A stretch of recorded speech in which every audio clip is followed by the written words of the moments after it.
Welcome to Demystifying Gay Porn. My name is Ike Grande, and if you watch gay porn, I've definitely helped you get off. And so has my guest this week. He's been on the podcast once before. He is multi-talented, international porn star who is ready for a couple of awards. Please welcome Dillon Diaz.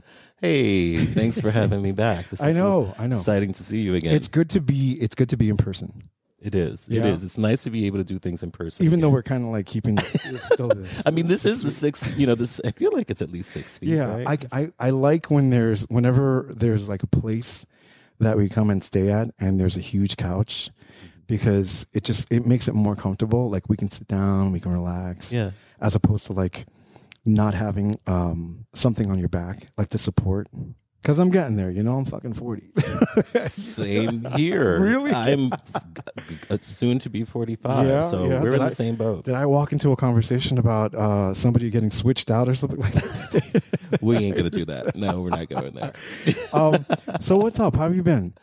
I've been good. Yeah. Things have been really interesting, over the past couple of years since the last time we spoke. A lot has happened for everyone, but also in my, personal life as well. But it's been a lot of fun. How is Vegas treating you?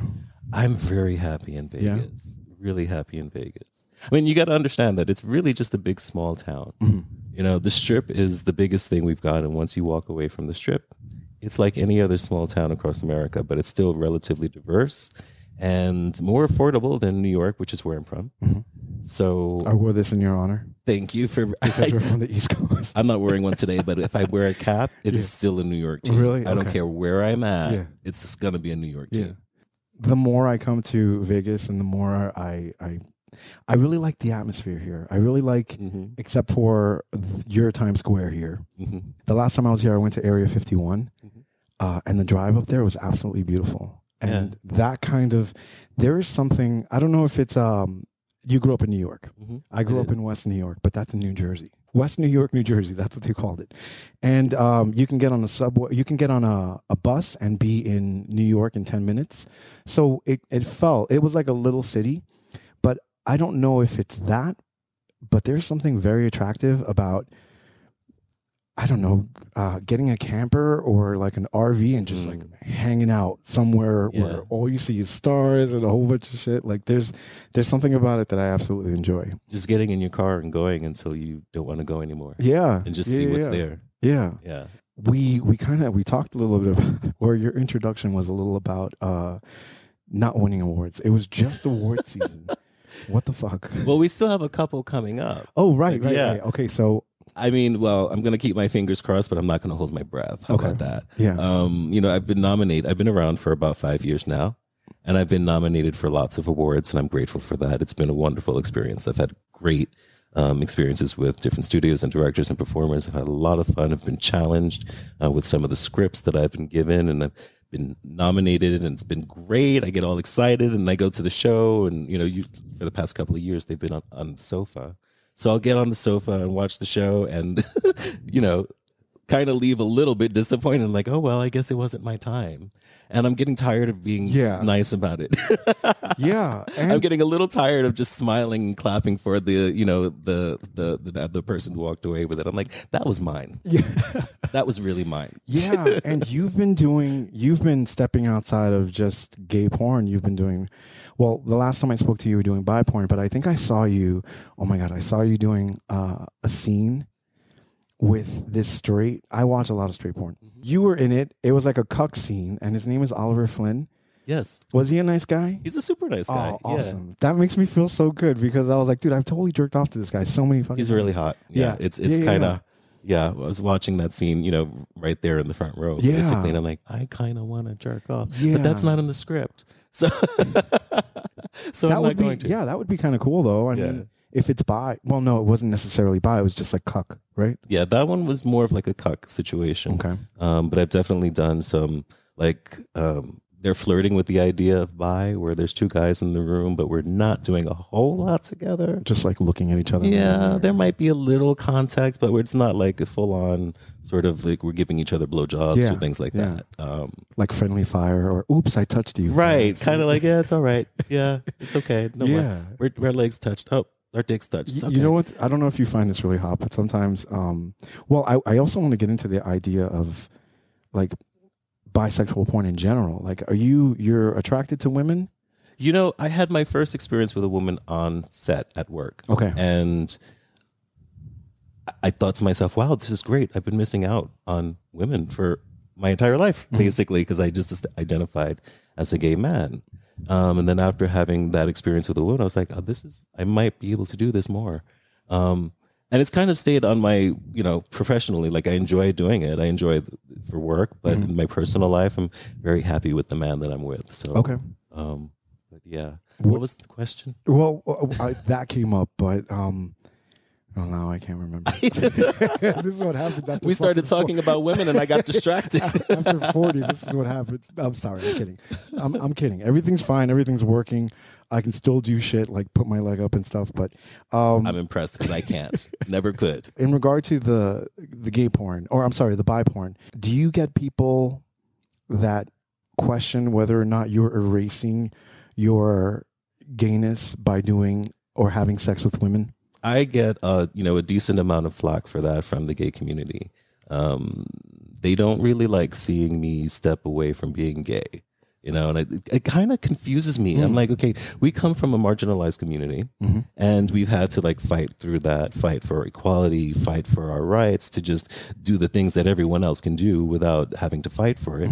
And now sometimes I feel like they are trying to limit my further growth. I'm like, hello? It's another marginalized community. Yep. Why can't you understand this struggle? I mean, you don't have to participate in it. You don't have to watch it. If it's not your thing, that's okay. Yeah, I think. But don't, get on me for enjoying it. It's very, and I don't want to get into that because it's a really big, topic. But I know. I think it's a lot of it is linked to trans porn too.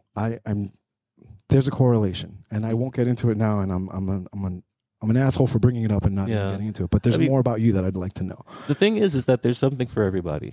Okay, and especially in my catalog, there's something for everybody. And if you like something, then there's going to be more of it. If you don't like it, don't watch that. Yeah. Watch something else. What other studios have you? Because you've expanded into other studios since I've spoken to you.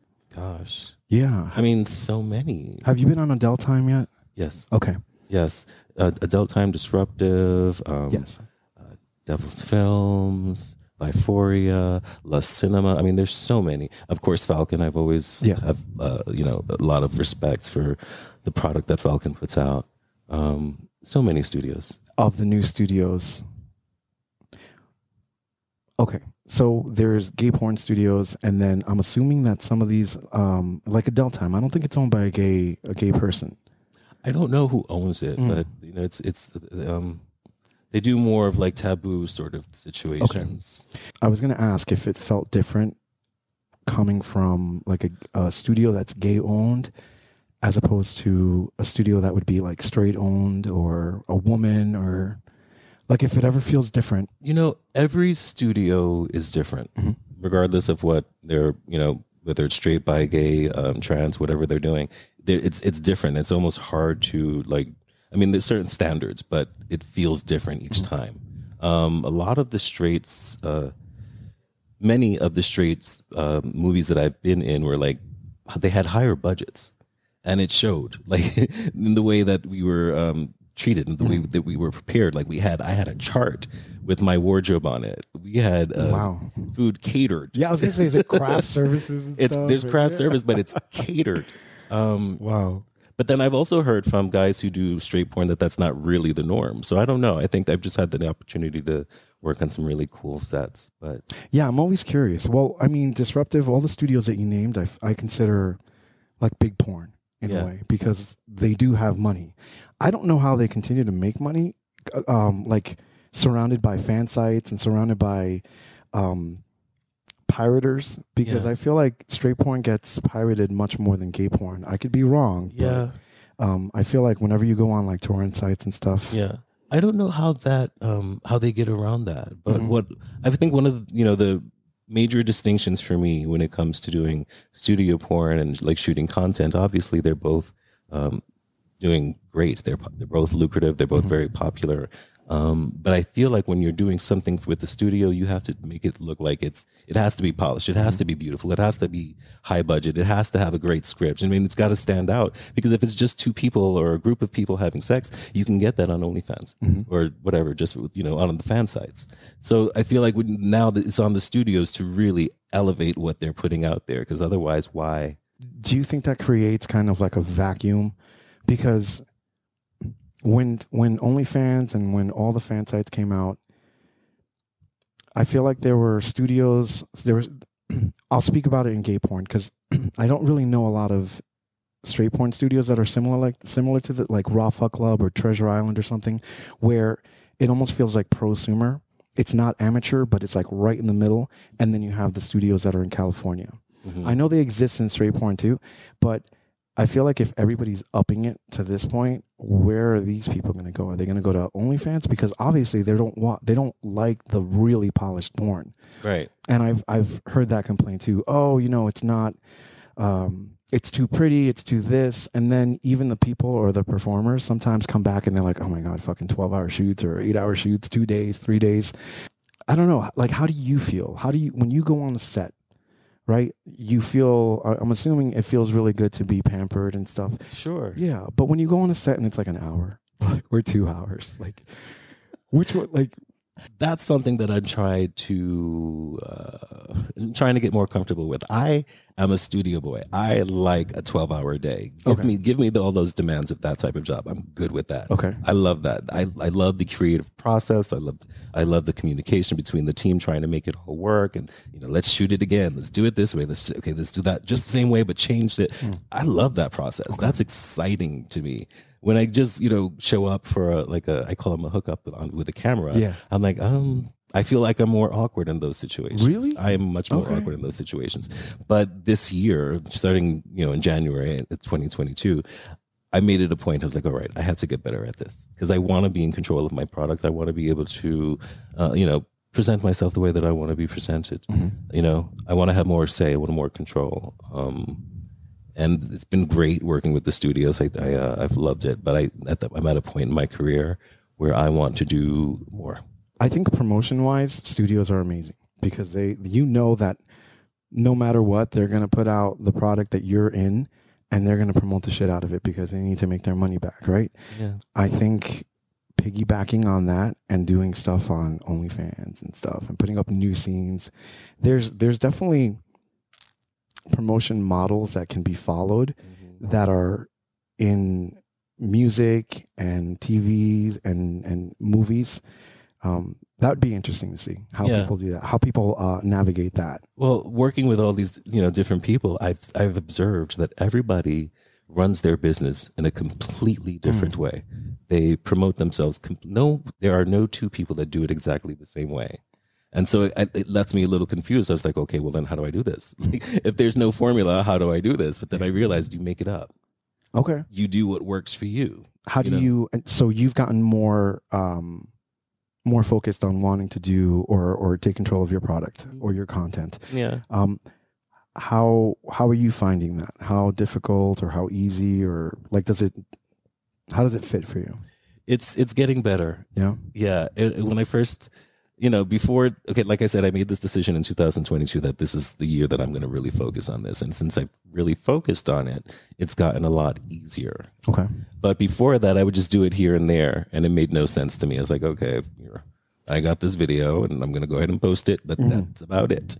Now it's starting to, fall into place. I think with anything, the more practice you have with it, it gets easier to do. And also the more consistent you are, the more, the people are going to respond to it, Before I was just doing it here and there and they're like, whatever. I was like, yeah, me too. Yeah, whatever. But now I'm like, all right, trying to, saturate. I was just going to ask you, I was going to use the same words. Yeah. Do you, not you personally, but do you think that as a whole, we are just saturating people with porn? Well, yeah, we were, me and Jake were talking about this the other day. I was talking about I won't mention names, but the Fab 10, like the same 10 guys that are popular and they're everywhere and you see them non-stop. And I think to myself, I was like, sometimes I'm friends with a lot of these guys, and I respect them, I love them, I appreciate them, but sometimes like I am tired of seeing them. But at the same time, I'm like, if they are in demand, if people want to see them, then go ahead, put it out there. Yeah. The thing is, when you put stuff out there so much, I feel like, and we're not even feeling the repercussions of it yet. First of all, we're not even feeling the repercussions of, I think we're going to get there soon, but the repercussions of how much porn there is out there. Like, there's definitely going to be a study soon that's like, oh, we fucked up a whole generation. Or, a whole generation's a lot more loose and open about sexuality. It can go either way, I think. But I don't know. Do you really think it's that bad? I feel like porn has always been something that people were interested in. Oh, of course, but not this much. I feel like this is more. Oh my God, yeah. If you open, I can't go on Twitter without. Well, then again, I have nothing but Twitter, like board friends on Twitter. So where I follow porn stars and stuff for studios and the occasional politician, but it's few and far between. Yeah, I know it's few and far between. I just think knowing that OnlyFans is out there, knowing that there are, I can't even. If I say tens of thousands, I don't even know if that's correct on OnlyFans and on Just for Fans. And then you have the studios that are like, oh, well, we got to keep up. Let's pump out 2 to 3 scenes every week.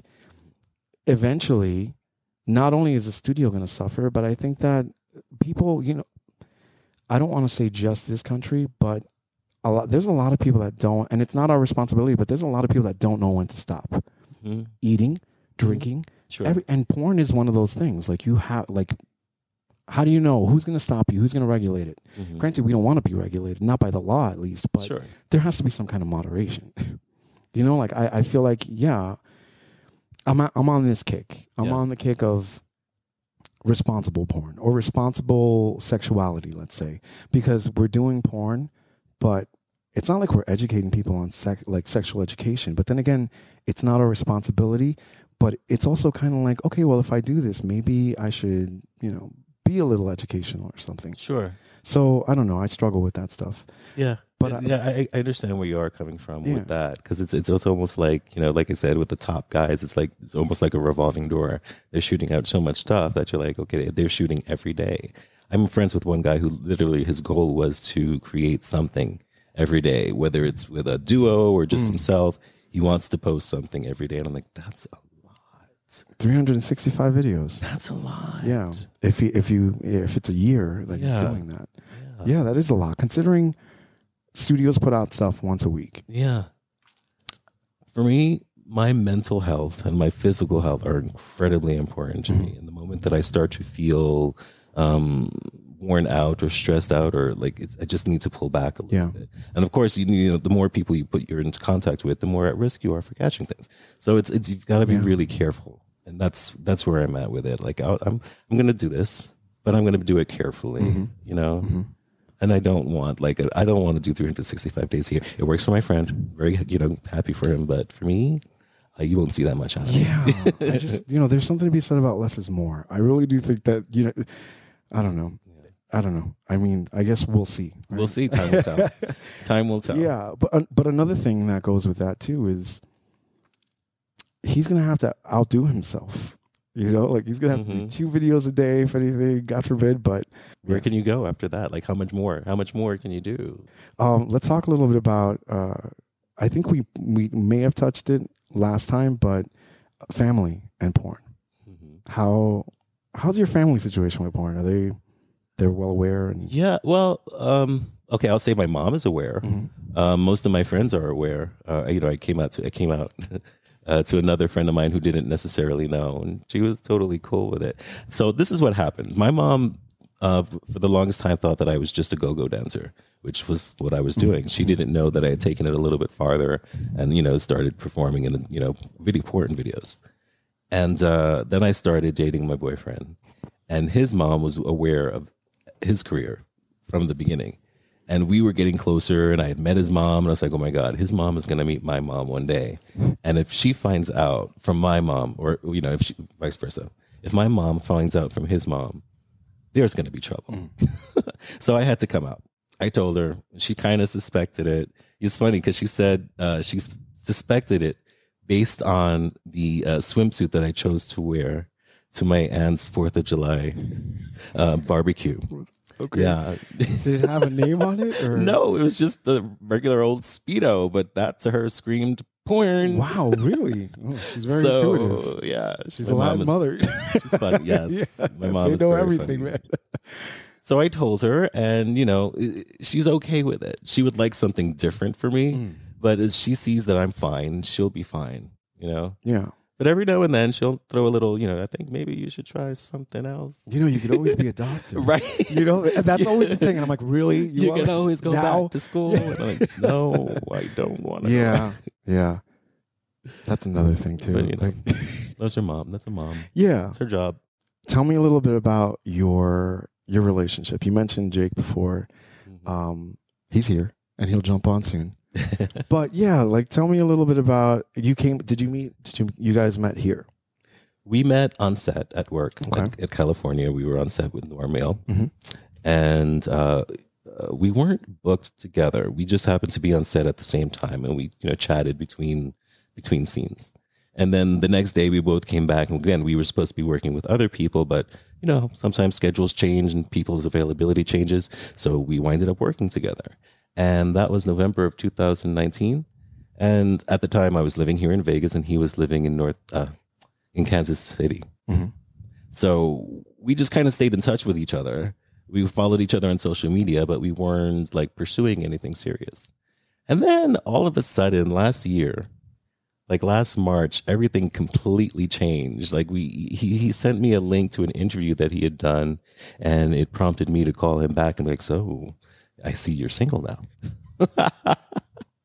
Maybe we should go out to dinner sometime. Based on what he was saying in the interview, I was like, wow. There was an attraction, there was something, there was chemistry, there was something, there was a spark even from the time that we met, but we just didn't pursue it. And then after that interview, I was like, okay, I want to pursue it. I don't care that he's on the other side of the country. I'm going to pursue this. I'm going to see what happens. And it turns out that we were supposed to be working together a couple of weeks after that conversation in LA. So I was like, well, why don't you come to Vegas, a little earlier, maybe a week earlier, a few days earlier, and then we'll drive to LA together. And that's what he did. Very nice. And we've been inseparable ever since. Oh, that's awesome. I'm sorry, I still get a little emotional. No, that's awesome. That's a trip. 4 hours in the car, and then you just you hit it off. Yeah. Talk. All right. I'm gonna switch out, and we're gonna get Jake in here. All right. We're back to Demystifying Gay Porn. Ike Grande, Dillon Diaz, and joining us now is adult entertainer Jake Waters. Hello. How are you? I'm great. Thank you for having me. I know you guys are here. You're together, and I was like, do you think Jake would want to do it? And he's like, yeah, I know he's great with interviews, so this is perfect. And we were just talking about you. We were talking about how you guys met and got him emotional, which is awesome. Because, that's good. That's love. I love that. Oh, gosh. Tell me a little bit about Dillon Diaz. What do you want to know? There's a lot. The very first thing I can say is extremely charismatic. No matter what we're doing or where we're at, he'll always make sure that I'm okay. Even if we're across a room or we're shooting and we're somewhere else, he'll send me a text and say, "Are you okay? I love you. Knock him dead." He's 100% supportive no matter what I do. And I have a lot of insecurities going into this business. And he's like, "No, you look great. You're fine. You'll be fine. I've recommended you to all these different studios to work with. You're going to be great." But in my own head, I'm like, "No, I'm 5'5". Nobody wants to see me. I'm not attractive." But it's all in my head. I have this vision of what I think I should look like, but when I look in the mirror, I don't see it. But then when the photographer takes my picture and then shows it to me, it's like, okay, there he is. Yeah. Okay, I'm ready to go now. It's crazy what we do to ourselves. Yeah. We're our own worst enemies when it comes to that stuff. Oh, absolutely. Yeah, no, 100%. You're absolutely gorgeous. Thank you. Whenever I hear models, they're always, "Oh, I look fat or I feel fat." I'm like, shut the fuck up. I'm like, you look great, okay? And take the compliment. Joel, someone is right. Take the fucking compliment. No, yeah, you guys are awesome. I think I follow you guys on social media. Beautiful pictures. Thank you. Yeah. Thank you. So tell me about the ride up, the ride up from Las Vegas to get to Normail for your shoot. It was interesting. So like he said that I sent him the interview. I have no idea why I sent it to him. He wasn't, it's not like we were talking 2 or 3 days beforehand. I just sent it to him. And then the interview is probably about 45 minutes long. As soon as the interview ended, like, before I can look at my phone, 45 minutes later, he gives me a call. And it's like, hey, why don't you come out to Vegas? I'm like, no, I can't. The next thing I know is on a flight. He picks me up. And he picks me up and he's wearing this tight maroon shirt, these jeans that could stop traffic. And I'm literally in awe because, I haven't seen him in, almost a year, one, the pandemic, and since we filmed. And I'm just like, I don't remember him looking this good. So I never told you this though, but I was nervous because I didn't know what was going to happen. I wasn't looking for a relationship. I wasn't sure if this would be a relationship. I lived in Kansas City. He's in Vegas. But something told me just to take a chance. So I did. So we drove out to Los Angeles to shoot. The entire ride, we got to know each other. We really started talking. I was like, you know what? We're both adults. If it doesn't work out, we can still remain friends, or we don't have to speak to each other. It's, it is what it is. But let's see where this goes. If you don't like something that I'm doing, I'd rather you tell me than, hold it in. And then I find out 2 years down the road, you never liked X, Y, and Z. We're, of a certain age. Well, I'm 41 now. God, that sounds so old. What? I say that. Yes. Wait a minute, really? Yes. Hell no. I'm like, oh, he's 25, 26. I did not rob the cradle. He's an old ass man too. I have affinity. I have affinity because I don't care what anybody says. All these younger guys, I've had better shoots with guys in their like mid 30s, late 30s, 40s.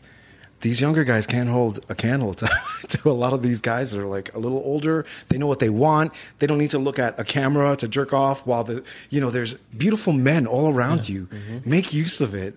Wow. So 41, that's amazing. Yeah. Well, you look great. I appreciate that. Thank you. Yeah. So we really got to know each other. We started talking, and the more time that we spent, the more I was really attracted to him. And he was the first person of color that I've actually dated and had a connection to, and we were able to relate on so many things where I didn't have to explain to somebody else, like, this is how I feel because of X, Y, and Z reason. We can just look at each other and be like, yeah, yes. Yep. Let's talk in the car. Yes. I sent him the interview on March 3rd. So we'll say that was like our official, we're dating. I was on the plane on the 12th. And by the 15th, I told him that I loved him. Yeah. And truly meant it. And I don't know what came over me, but it was just something that I said and I meant it. I didn't mean to say it at the time because it's only been like 3 days. But there was just something there. Yeah. And it's not left. Yeah. No. It's just grown. Mm-hmm. And even then at that moment, like I was, one of the reasons why that really touched me was that I've had a history of moving very quickly myself. And so when he said that, it didn't feel wrong to me. I was like, wait, no, I finally found someone who's got the same problem I have. Like now I've got someone our problems, match each other. Well, also, I mean, if you have a history of doing that, now a little older, you kind of know what you want. And if you see it, you're just like, okay, well, fuck, let's go for it. That's it. Yeah. That's it. It really is. Damn. So that probably, were you shooting together or were you just going to the same shoot? We were going to the same shoot, but we were completely different scenes. Okay. What's that like? What is it like being in a relationship? What? So being in a relationship with someone who's in the adult industry, so we're both in it. This question has been asked many a times. It's interesting because I don't get jealous. I was like, I know where he is, what he's doing, and it's work. Mm-hmm. It's literally, if he were to put on a suit and tie and walk out the door and go to a job, it's literally doing the same thing. He just packs a porn bag and walks out the door. And then he knows I'm doing the exact same thing. And at any time, we told this to each other, if anytime you're filming with someone and you catch feelings for that person, let me know. Which, as you know, well, I don't know, as you know, but it just does not happen. It's very rare that it happens. Really, really, really very rare. That I've seen it. You've seen it? Oh, I've seen it. Yeah. I haven't really seen it a lot. This is the only time I've ever caught feelings. Other than that, it's like, they're cool, they're attractive, but you were single at the time. Yeah. I've absolutely seen situations where I'm no bad, nothing. I'm just saying, like, I have seen it. So that's why I'm always curious. But that was a really good answer. You're absolutely right. It's work. And the fact that you can say, if you catch feelings, if you start feeling this way, let's talk about communication. Yeah. Communication and honesty are really big for this sort of thing. We have to be able to speak to each other and say exactly what's on our minds. Say what we're feeling. For me, I get really excited. I enjoy, this is a surprise for me. I enjoy seeing him with other people. Yeah. Yeah. I forgot. There's a word for that. I can't remember what aspersion or something like that. It's when you watch your partner either fucking or getting fucked by somebody else. Not cucked, because you're not necessarily getting cucked. It's a little different. But the joy of watching that. It's exciting to watch. Yeah. It's fun to watch. Not for me. No? It's the complete opposite for me. Really? I know what he's doing, and it's not that I don't get excited. It's just, if we had a friend come over and I filmed some content with Pierce Paris. Okay. And he's like, do you want me to record it? I don't even think he got the full question. I was like, no. Mm-hmm. He's like, why? I feel guilty having him in the room when I'm with somebody else. Because I'm in my head. If I'm enjoying this particular person doing things to me that he may not be doing, is he going to start questioning, oh, I'm not doing this right. Oh, he's enjoying that so much more than what I can do for him. And I told him this, and I was like, I just don't want, we all know Pierce Paris. Pierce Paris is not a little guy. Yeah. So it hits differently, and that's totally okay. And so having that conversation with him made me feel a little bit more comfortable, especially after what he just said. He's like, everyone has something different, and everyone's going to bring something different to the table. So I don't have everything, so someone may and be it's able to totally okay for you to enjoy what someone else has to offer, as long as you bring your ass home to me at the end of the night. That's right. That's right. You know, I think about that a lot too, because I'm not in an open relationship. However, I start to question, because I know, you know, as people, as humans, we're not going to be the only person that is going to bring. You can't make one person happy with, there's fantasies, there's fetishes, there's kinks, there's so much stuff that goes into it. And it's really idealistic, I think, to think that you're going to be able to provide this to everybody. So if you're having fun with it and you've got permission, like, you know, you've got all of it, that's amazing. I think that's great. It doesn't get any better than that. You don't have to sneak around. I'm in my, I think it's part of growing up in the Midwest. I'm still stuck in that little bubble sometimes and saying that this is my boyfriend. This is the only person I'm supposed to be with. But yet I don't want him to think I'm lusting after all these other people. And like, I have my checklist, and it's going off in this checking. Well, I do have a checklist, but it's not that I'm, but I'm not actively going after. Like, if someone calls me up and says, hey, would you like to shoot content? First off, let me see who you are first, because I don't know everyone. Do you have a recent test? Because I'll be damned if you give me something, because then I'm out for 2 weeks. Now you impacted my wallet. We're not friends no more. And then it's like, then I go talk to him. Hey, so-and-so asked to do content. Do you know who this person is? If not, we look them up together. I'm like, okay, it seems cool. If he's got an issue with it, then it automatically comes off my table. And then it's like, same. Or we'll have a conversation like, what is the issue? And I just don't know him. Okay, well, let's get to know this particular person. Or, you know, we've had a couple of people who've asked us to do group stuff. I'm like, my comfort level is not quite there yet. Like, we're talking 8-9 people. I'm like, that's too many people for me. That's that's, I think, loss of concentration. Yes. Too many people, too many dicks, too many asses. That's a lot. That's a lot. Tell me a little bit about how you got started in porn. After my relationship ended, I had Chichi LaRue's number. Someone gave it to me years ago. I'm like, you would be great in porn. And I'm like, whatever, you're just saying that. And then so I was sitting in my office at work or at home, and I was like, you know what, let me just text this number. So I texted, like, hey, is this Chichi LaRue? And she replied back, and we started having a conversation. Next thing I know, I was on a flight to LA. And I was like, oh, this is cool. And I get there, and now my very first time on set, I am mesmerized by the lights and the camera and all these different people in the house and everything that's going on. And she's sitting down with me and telling me all the do's and don'ts. And I hear nothing of what she's saying. Because, I mean, all these thoughts, like muffled. Like all these things are running through my head. She's sitting here talking, and then this one walks in the front door.